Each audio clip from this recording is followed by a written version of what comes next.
Good morning class. Today we will discuss our next topic, that is a quantum number.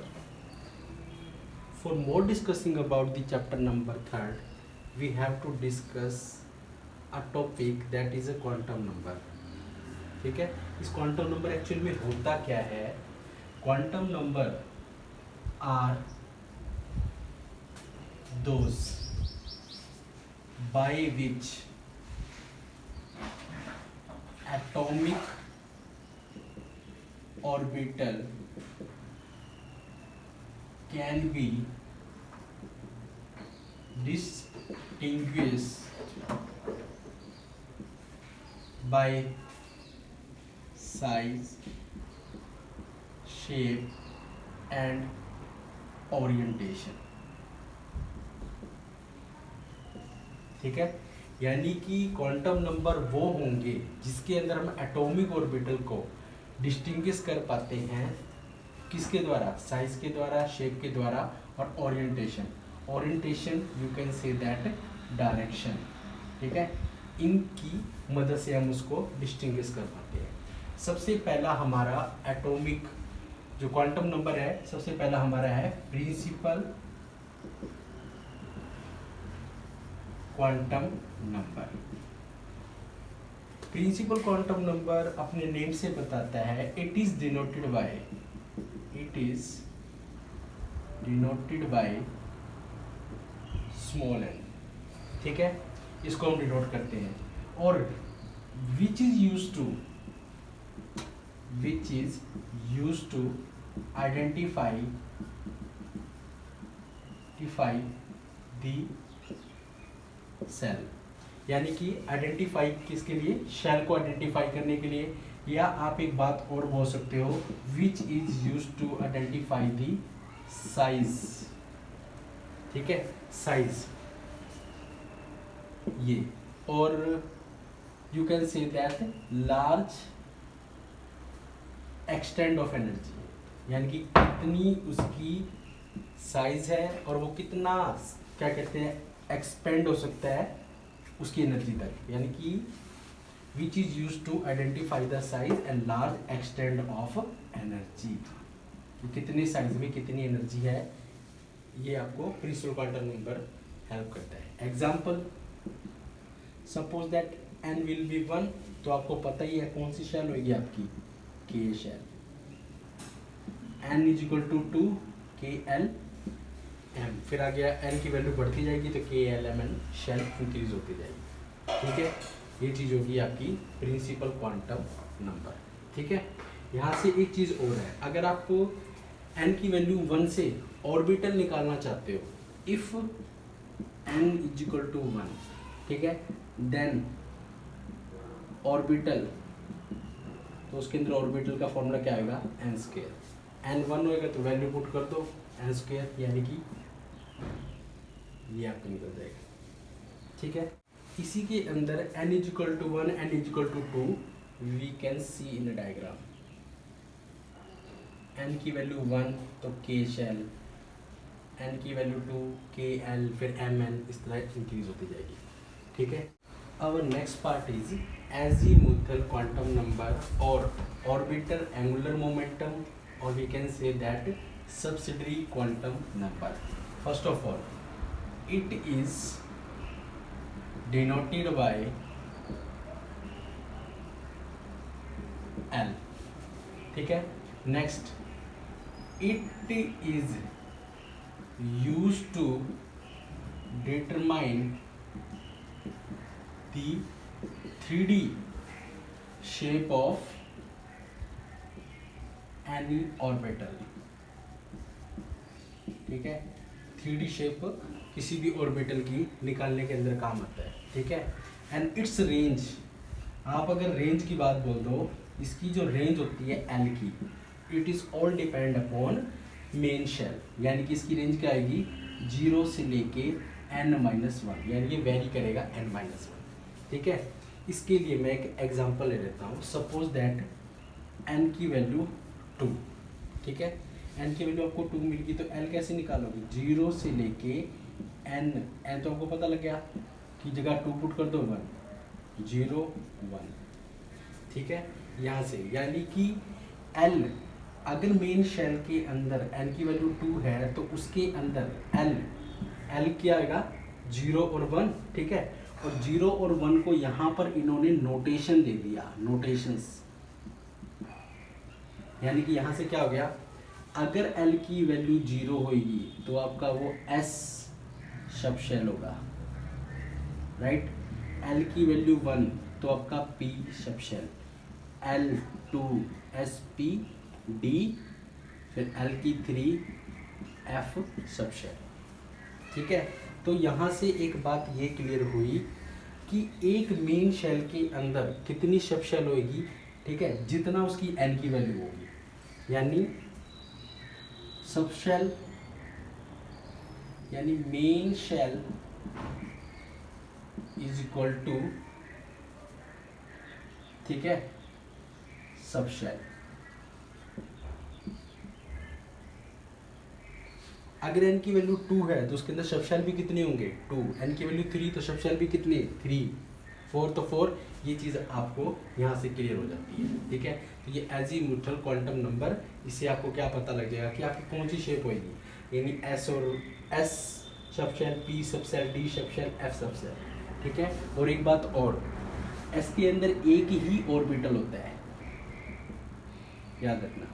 P के अंदर कितने orbital होते हैं 3, D के अंदर कितने ऑर्बिटल होते हैं 5, और एफ में कितने ऑर्बिटल होते हैं 7। एस सब शेल और we can say that S orbital, क्योंकि कोई फर्क नहीं पड़ता क्योंकि एस के अंदर एक ही ऑर्बिटल होता है। पी सब शेल, आप पी सब शेल बोल सकते हो या पी ऑर्बिटल में, ठीक है, यानी कि पी सब शेल के अंदर ऑर्बिटल कितने होते हैं 3, मगर आप इसको बोलते क्या हो, ठीक है, P sub shell. D sub shell होता है और इसके अंदर ऑर्बिटल कितने होते हैं 5, ठीक है।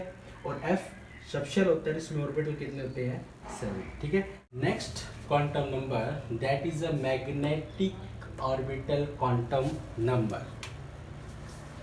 It is denoted by small ml, right? It give us information. It give us information regarding spatial orientation. ठीक है, it give us information regarding spatial orientation या डायरेक्शन, ठीक है। ये हमें ओरिएंटेशन या डायरेक्शन, अरेंजमेंट,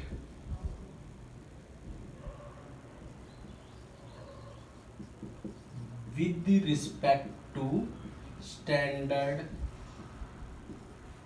किसके कोऑर्डिनेट एक्सिस, यानी कि मैग्नेटिक ऑर्बिटल क्वांटम नंबर हमें एक इंफॉर्मेशन प्रोवाइड करता है ओरिएंटेशन के रिगार्डिंग या डायरेक्शन, ठीक है। इनकी अरेंजमेंट किसके रिस्पेक्ट में, X axis, Y axis, Z axis. These are the standard coordinate axis, X axis, Y axis and Z axis. Suppose that I am taking P sub shell, it have a 3 orbital, ठीक है। कैसे, P X, P Y, P Z, यानी कि एक subshell के अंदर 3 orbital जो आपके बने, इनकी अरेंजमेंट शो कर दिया अकॉर्डिंग टू कोऑर्डिनेट, ठीक है। अब यहाँ पर एक बात और भी आती है, if you know what, if you know the orbital quantum number value, अगर आपको एल की वैल्यू पता है, suppose that 1, then you can easily find out the magnetic orbital quantum number by using the formula 2l+1, ठीक है। यानी कि l की वैल्यू अब यहाँ पे डायरेक्टली पुट कर दो, l की वैल्यू 1 किसके लिए होती थी, p ऑर्बिटल के लिए, then put it here 2 × 1 + this, how much 3, and it is already determined, right? And another way, if you know the value of main यानी प्रिंसिपल क्वांटम नंबर, तो आपको n की वैल्यू 1 पता है, देन l की range क्या होगी आपकी 0 से लेके n-1, राइट। आपका 1 है, यहाँ से क्या आएगा 0 से 0, यानी ऑलरेडी रेंज क्या होगी आपकी 0, और l की वैल्यू 0 के लिए नोटेशन आप क्या देते थे, s सब शेल बोल सकते हो या एस के सब शेल के अंदर एक ही ऑर्बिटल होता है तो आप इसे एस ऑर्बिटल भी बोल सकते हो, नो प्रॉब्लम। ठीक है, एस ऑर्बिटल। अब इसी के रिस्पेक्ट में अगर आपको एम एल निकालना है तो एम एल की रेंज क्या होती है हमारी, एम एल होता है माइनस एल से लेके plus L, right, minus L two plus. अब एल की वैल्यू तो जीरो ही है, माइनस जीरो से लेके जीरो कोई फर्क ही नहीं पड़ता। सपोज दैट एल की वैल्यू यहाँ पर वन हो जाती है एग्जाम्पल के लिए वन, तो आप एम एल कैसे निकालते हैं, आप एम एल निकालते माइनस वन से लेके प्लस वन, राइट, यानी कि माइनस वन रेंज क्या आएगी zero plus one, m l minus one, m l zero, m l plus one. ये जो आपको फिगर नजर आएगी ये पर्टिकुलर फिगर आप, ठीक है, और जो आपने ये सेट निकाले हैं P X P Y P Z, इन तीनों में इनकी वैल्यू लाई करेगी, इन तीनों में से एम एल, ठीक है। Okay, the next and the last quantum number, that is electron spin quantum number. Previously we studied about the quantum number, principal quantum number, that is denoted by n, used to means to n to tell the size, l to tell the shape, ms to tell the orientation, right, and it is denoted by ms, sorry it is ml, it is denoted by ms। ms क्या होगा, देखो ms बताएगा कि spin, देखो spin quantum number का मतलब क्या होगा, suppose that this is the nucleus, electron is revolving around the nucleus, that is orbital motion, right. और जब हम बात करते हैं स्पिन की, तो स्पिन का मतलब होता है anything which is revolve around its own axis, यानी कि इलेक्ट्रॉन इस न्यूक्लियस के चारों ओर चक्कर तो लगाता है, बट जब ये खुद की एक्सिस के चारों ओर चक्कर लगाएगा आइदर दिस और आइदर दिस, यानी कि या तो क्लॉकवाइज या anti clockwise. Spin quantum number, जैसे कि हम कहते हैं ना कि एक लट्टू होता है वो अपनी एक्सिस के चारों ओर मूव करता है, ठीक है, तो हम उसको बोलते हैं स्पिनिंग, ठीक है। तो spin quantum number when anything which is revolve around its own axis, ठीक है। तो इसके अंदर अब दो ही तरीके से होगा, क्लॉकवाइज या एंटी क्लॉकवाइज, तो इन दोनों के लिए डायरेक्शन बता रखा है और वो उसकी वैल्यू हमने दे रखी है प्लस माइनस 1/2। अगर आप क्लॉकवाइज को प्लस लेते हो तो एंटी क्लॉकवाइज माइनस, और अगर आप एंटी क्लॉकवाइज प्लस लेते हो तो क्लॉकवाइज माइनस, और इसकी वैल्यू ऑलरेडी हमने दो ही फिक्स रखी है, या तो वो ऊपर मूव करेगा या वो नीचे मूव करेगा, राइट। तो एम एस हमारा क्या बताएगा, anything which is moving around its on axis, clear. To find the number of electron we use formula 2n square, if n is equal to 1 then 2 multiply 1 का square is equal to 2। Next topic, electronic configuration को समझने से पहले हमें तीन rule के बारे में पता होना चाहिए। वन इज ऑफ बाउ प्रिंसिपल। आज तक हम एक बात पढ़ते आए हैं कि कोई प्रिंसिपल, न्यूटन लॉ, ये ठीक है, वो सब साइंटिस्ट ने अपने नेम के ऊपर प्रिंसिपल्स दिए थे। ये ऑफ बाउ it is an German word, ये एक जर्मन वर्ड है जिसका मतलब है बिल्डिंग अप। बिल्डिंग अप का मतलब बनाना, यानी बिल्डिंग ब्लॉक बनाना, ठीक है, यानी कि छोटे से लेके बड़े की तरफ जाना। तो इसी तरह ऑफ बाउ ने भी अपना एक बिल्डिंग अप स्ट्रक्चर तैयार किया, 1s 2s 2p 3s 3p 3d 4s 4p 4d 4f, यानी कि सबसे पहले 1s के अंदर फिटिंग होगी, फिर 2s में, उसके बाद 2p में, फिर 3s में, फिर 3p में, इसी तरह 5s 5p 5d और 5f, ठीक है। इस तरीके से 3d, फिर इस तरीके से फिलिंग हमारी होती रहेगी, यहाँ आएगा 6s। यानी पहले आप एक फिल करोगे ऐसे, मैं इसे निशान लगा देता हूँ, ये चीज़, ठीक है। ये आउटबाउ यानी कि बिल्डिंग अप। अगर आप इसकी डेफिनेशन दोगे, the filling of electron in increasing orbital energy, ठीक है। The filling of electron from lower orbital energy to higher orbital, और we can say that the filling of electron in increasing orbital energy. Clear ये चीज़, ठीक है। अब यहीं पे एक बात और क्लियर कर देता हूँ मैं आपका, एस के अंदर एस सबशेल है सिंगल ऑर्बिटल, ठीक है। P subshell 3 orbital, D subshell 5 orbital, F subshell 7 orbital. Aufbau principle को n+l रूल भी बोला जाता है। Next rule is hold rule. Hold rule को पढ़ने से पहले की एग्जांपल ले लेते हैं, ठीक है। P हमारा एक सबशेल है, राइट। इसमें कितने ऑर्बिटल हैं? 3 ऑर्बिटल, ठीक है। मैं इन 3 ऑर्बिटल को बॉक्स से बना देता हूँ ऐसे, क्लियर।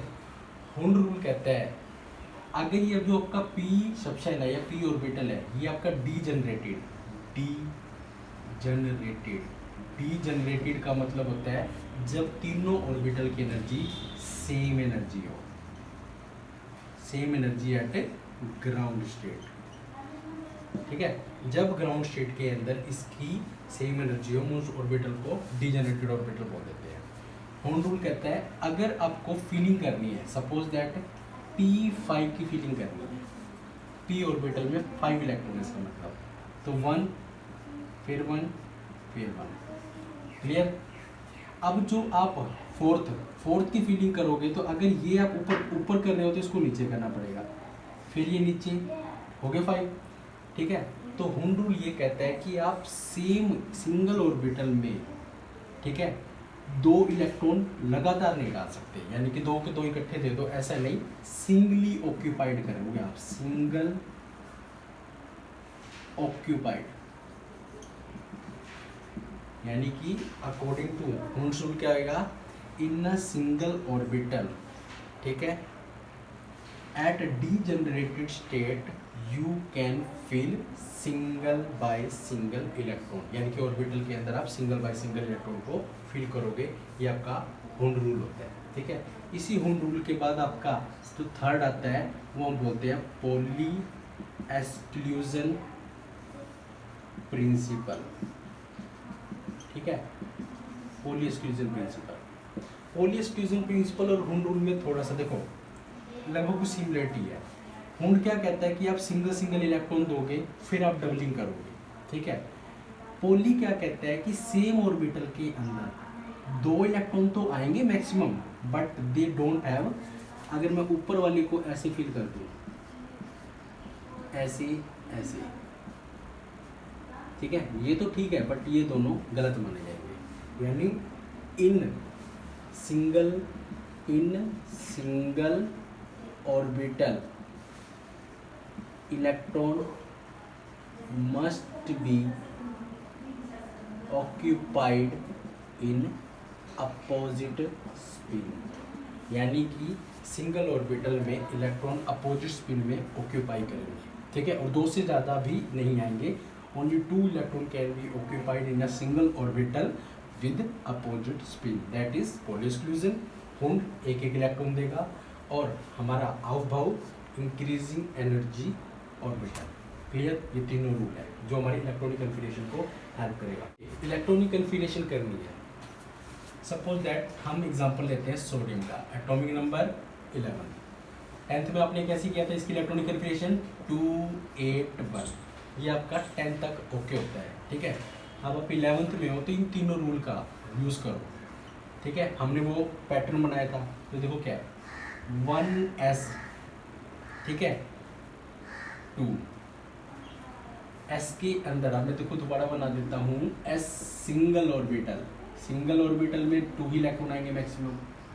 पी के अंदर 3 ऑर्बिटल होते हैं तो कितने इलेक्ट्रॉन आएंगे? 6 इलेक्ट्रॉन। डी के अंदर कितने ऑर्बिटल होते हैं? डी में हमारे होते हैं 5, कितने इलेक्ट्रॉन आएंगे? 10। एफ में कितने ऑर्बिटल होते हैं? 7, तो इलेक्ट्रॉन कितने आएंगे? 40। ठीक है, इसके अकॉर्डिंग फिल करना। 1s2, फिर आपका 2s2, 2p6, 2 4 6 10, और उसके बाद क्या आएगा? 3s1। ये आपका इलेक्ट्रॉनिक कन्फिगरेशन करने का तरीका। सपोज दैट आपको कैल्शियम का करना है, एटॉमिक नंबर 20, अब आप ऐसे नहीं करोगे, अब आप ऐसे फॉलो करोगे। 20 के लिए सेम 1s2 मैक्सिमम 2 इलेक्ट्रॉन आएंगे, 2s2 मैक्सिमम 2p6, क्लियर। उसके बाद आपका क्या आएगा? 3s2, 3p6, ठीक है, 4s2, 1s2, 2s2, 2p6, 3s2, 3p6, 4s2, ये आपके हो गए 20। के अंदर एक क्वेश्चन आता है कि 4s को 3d से पहले फिल क्यों किया जाता है? Why 4s is filled before 3d, हालांकि 3d पहले आता है 4s के। The answer is according to quantum numbers, quantum number के अकॉर्डिंग। इसकी वैल्यू निकाल लो, n की वैल्यू 4, l की वैल्यू 0 से लेके n माइनस में, यानी 0, n कितना है आपका? 4 - 1, 0 से लेके 3 तक। l की वैल्यू निकालो, 0 1 2 3। l की वैल्यू जब 0 होती थी तो नोटेशन s, फिर p, फिर d, फिर f, ये सारी इसकी नोटेशन है। मुझे किसके लिए निकालना है? 4s के लिए निकालना है।